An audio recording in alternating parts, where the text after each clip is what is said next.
welcome President Zelenskyy. I will be brief because, as members understand, our distinguished guest's time is obviously limited and precious.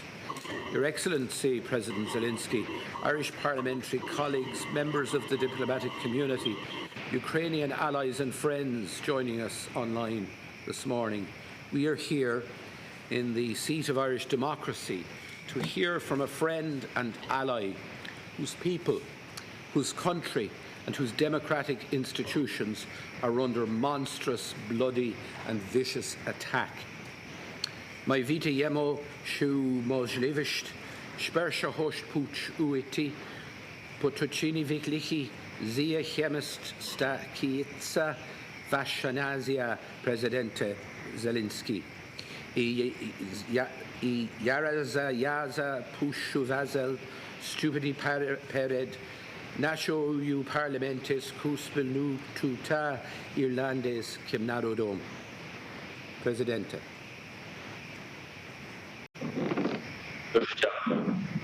Thank you very much, Mr. Speaker, Mr. Taoiseach, dear senators and members of the Parliament, dear people of Ireland. This night, our territory was again hit by Russian missiles. It was done cunningly, and it hit civilian infrastructure. The new fuel storage depot was hit, and this is viewed by Russia as a target, and this is their attribute. They're destroying things that are sustaining livelihoods to people. They're hitting places where we store fuel, food storage depot, agricultural equipment and fields. They're mining, putting mines into the fields.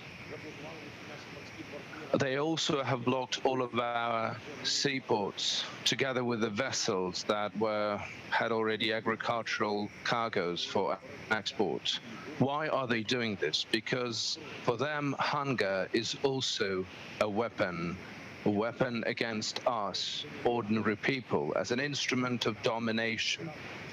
Ukraine is one of the leading food supplying country in the world. Without our exports, this is not just about the deficit and the threat of hunger for more than dozens of countries, Asia and Africa, but even more, because there will be a shortage of food and the prices will go up. And this is reality for the millions of people who are hungry, and it will be more difficult for them to feed their families, especially in North Africa.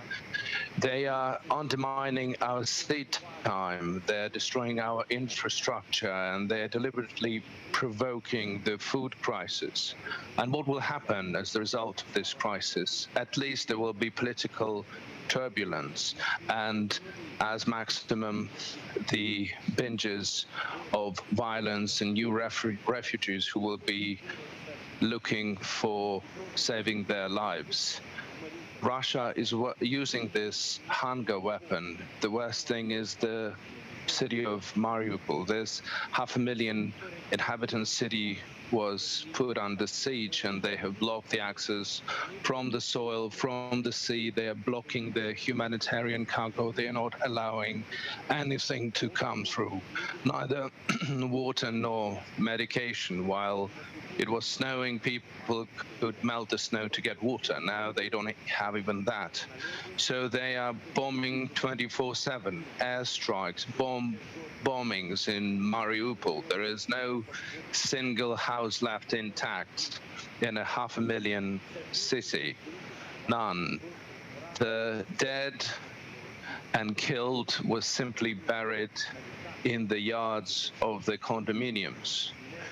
And in many cases, they couldn't even do that. The bodies were just left there lying on the streets in the remnants of the buildings and the basements. And we don't know how many citizens of Mariupol have been killed by Russia, but we know for sure that this was part of a general occupation tactics. They have done the same, or they have attempted to do the same with the city of Chernihiv, with the city of Sumy, city of Akhtirka, Kharkiv, Izum, Volnovakh, and many other Ukrainian cities. Maybe you have not heard those geographic names yet, but this is about millions of people that Russia was trying to destroy, continue to do so. When you hear these things, it may seem that this is not possible. It may seem that none in the present day world will dare to do that, but these are real facts. The fact is that Mariupol cities were drawing the maps of how to find the bodies of the dead who were buried in their yards. The fact is that Russian occupants were killing people on the roads when they were trying to escape the blocked cities. Until today, on the Ukrainian highways, we have hundreds of shot and burned cars. The fact is that Russian soldiers were not even trying to take these bodies out of the streets. While Bucha and Irpin was under occupation, these dead bodies were simply lying on the streets, on the sideways, in the yards of the houses, anywhere.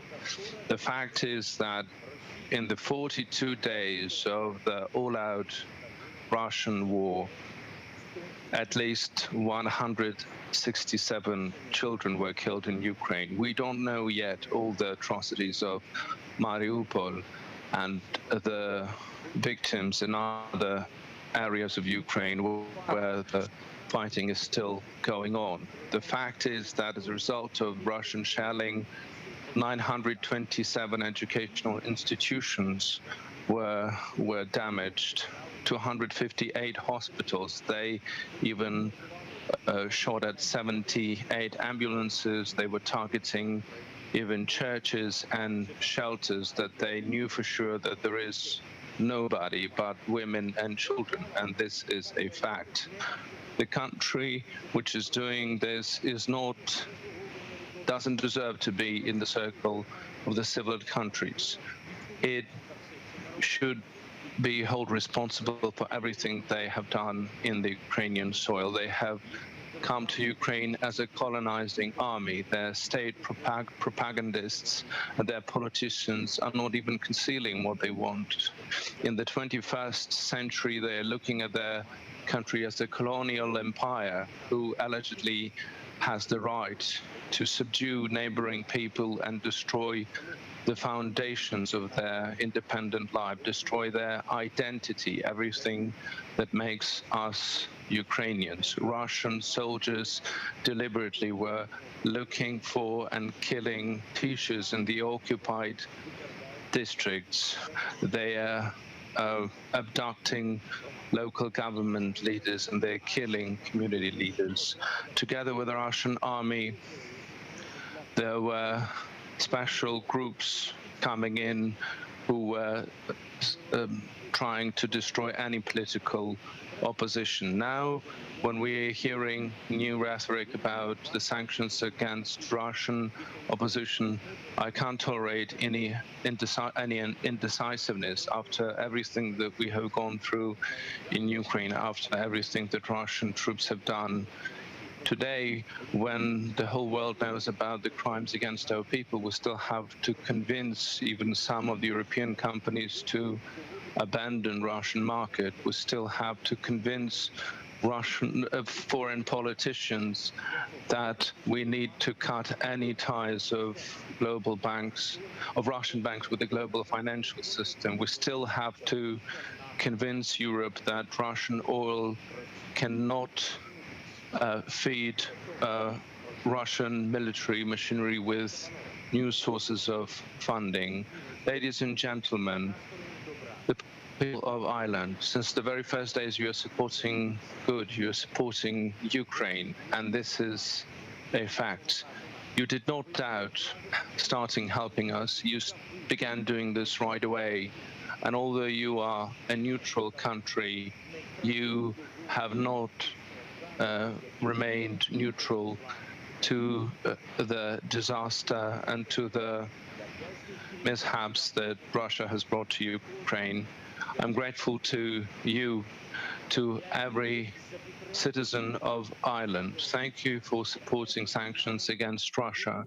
Thank you for the humanitarian and financial support extended to our country. And thank you for your caring about Ukrainian people who found shelter on your land. Just think about it. 10 million Ukrainians have been left without shelter as of today by Russia, who had to leave their native cities because of this war. This is something we cannot come to grips with, but it means that Russia hasn't yet abandoned their plans. They're still looking forward to subdue and occupy all of the Ukrainian people. We want to do our best to make sure that Russia will start looking for peace and leave us alone. So please, I would like to ask you to show more leadership in our anti-war coalition. I would like to ask you to convince EU partners to introduce even more rigid sanctions against Russia that would really make sure that the Russian war machine will stop. We have to put an end to trading with Russia. We have to cut ties of Russian banks to the global system, cut the sources of their income from the oil that they use for their weapon and for the killing. There are mechanisms out there how to do this. The only thing is that we're lacking is the principal approach of some leaders, political leaders, business leaders, who still think that war and war crimes is not something as horrific as financial losses. I'm sure that your leadership can make a difference and change this. I'm sure that the whole Europe will be able to stop this war and bring peace and stability in the east of Europe. We cannot delay any longer. The longer this aggression of Russia will continue, the worse will be the consequences, not only for our continent, but neighboring regions. Ladies and gentlemen, it's the people of Ireland. Our principal approach, our courage have already turned the new page of relationship between Ukraine and Ireland.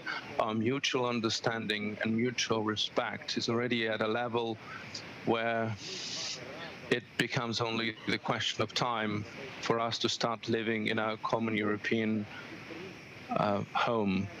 Thank you for the support of the accelerated procedure to provide membership in the EU to Ukraine.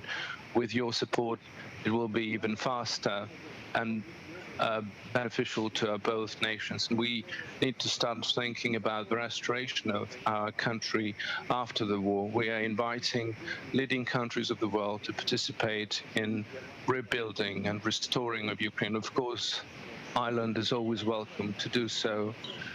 For example, in our Kherson Oblast, your skill of valuing the lives and community development experience, your economic potential is something that you're known for. So let's bring our efforts together and let's show that Ukraine and Ireland jointly can do much more than the biggest country of the world was trying to destroy.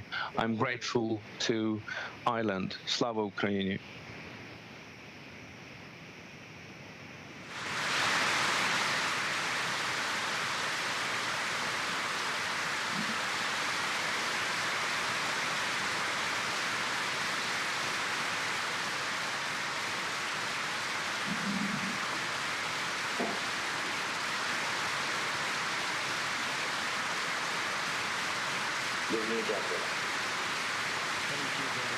Thank you very much.